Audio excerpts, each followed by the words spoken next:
왕 하이. 자, 오늘은 버티컬 트라거스에 대해서 알려줄 거야. 에꿍! 버티컬 트라거스는 그러고 보니까 세 가지나 있네. 그냥 트라거스, 안티 트라거스, 버티컬 트라거스. 이번에는 버티컬 트라거스를 할 건데, 버티컬 트라거스가 어디냐면 그건 바로 여기입니다. 여기가 트라잖아. 여기 바로 이쪽 얼굴 쪽, 여기가 버티컬 트라거스거든. 이쪽. 그래서 막 이게 트라거스가 너무 짧거나 좀 많이 없어서 트라를 못 뚫는 사람들이나 아니면 이렇게 좀 특이하게 뚫고 싶은 사람들이 버티컬 트라거스를 뚫거든. 이 버티컬 트라거스 되게 예쁘다? 그냥 표시는 다 이쁜 것 같아. 에꿍! 자, 버티컬 트라거스를 뚫기 전에 알아야 될 게 있어.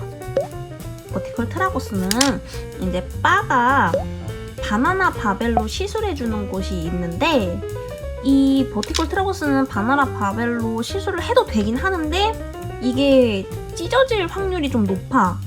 왜냐면 여기 버티컬 이쪽이 약간 평평한 편이잖아. 이렇게 납작한 피부가. 그래서 여기를 이런 바나나 바벨로 뚫었을 때, 이거 한번 보여줘야겠다. 바늘와 바늘이 안 잡혀. 지금 손톱이 없어가지고 물건 찍기가 되게 힘드네. 버티컬 트라거스 으쌰. 아이 으쌰. 자, 이런 식으로 해가지고 바나나 바벨로 바나나 바벨이 좀 길긴 하지만 어쨌든 간에 자, 이런 식으로 했어. 자, 이렇게 하면은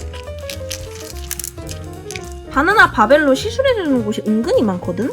근데 이게 자기가 관리를 잘 하면 괜찮긴 하는데, 이게 또 자다가도 씻다가도 잘 걸리잖아. 아무래도 머리카락에도 걸리고. 그래서 이게 처음에는 이렇게 이쁘게 돼 있어.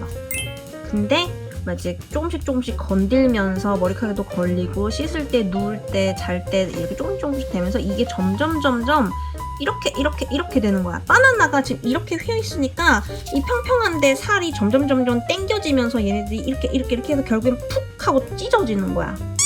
근데 얘네들이 점점 이렇게 되다가 나중엔 훅 찢어져.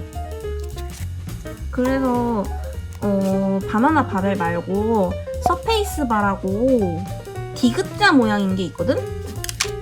내가 지금 서페이스 바가 없는데 이게 디귿자 바긴 한데 이건 아니야. 이건 아닌데 이제 이런 식으로 각도가 이렇게 딱딱딱 이렇게 돼 있어.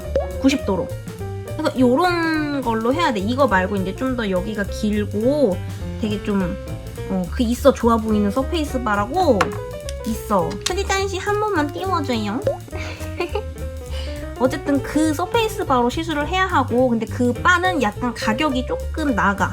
얼마인지는 모르겠는데 어쨌든 가격이 좀 있어. 얼마였더라? 기억이 안 나. 근데 뭐 바나나 바벨이 무조건 잘못됐냐? 그건 아니야. 그러니까 이 바나나 바벨로는 이제 뭐 스너그라든가 룩, 베이스, 안티트라거스 같은 데는 바나나 바벨로 뚫어도 돼. 약간 이렇게 튀어나온데? 굴곡이 있는데 이런 데는 바나나 바벨로 뚫어도 돼. 뭐 눈썹 피어싱도 그렇고. 근데 이제 평평한데 어디라고 해야 될까? 뭐 손가락도 잘 찢어져. 맞아. 손가락. 그리고 눈썹을 보통 이게 눈썹이면 이렇게 뚫잖아. 근데 이렇게 가로로 뚫는 사람도 있어. 가로로 뚫을 때도 바나나 바벨로 시술하면 잘 찢어져. 그리고 저거 뭐야? 또 어디지? 목 뒤에도 많이들 하잖아. 그리고 뭐 여자들 이제 쇄골이나 아니면은 이렇게 가슴골 같은데 뭐 이런 데도 많이 하고. 그래서 이런 평평한 데나 그런 피부에는 바나나가 아니라 서페이스 바로 시술을 받아야 더 안전하고 잘 안 찢어져. 그렇다고 서페이스 바가 완전히 절대 안 찢어지는 건 아니야. 본인이 관리를 잘 못하고 잘 때 이렇게 막 건드려지고 하고 막 눌리면 그것도 찢어질 수가 있어. 그러니까 관리는 무조건 잘해야 되고, 그리고 바나나 바벨보단 서페이스 바를 추천한다는 거야. 이런 부위에는. 알겠죠? 그리고 버티컬 트라거스 고통은 여기가 연골은 아니고 살이거든. 그 피부를 이렇게 잡아가지고 이렇게 뚫는 건데, 여기는 그래도 사람들이 좀 참을만하다, 뭐 한 고통 지수 한 10점 만점에 한 7점 정도 된다고 하더라고. 그러니까 여기도 참 특이하면서 예쁜 것 같아. 에꿍! 그럼 버티컬 트라거스도 마치겠다. 수고 빠이. 빠빠빠빠이 빠이. 꽁꽁아 빠이.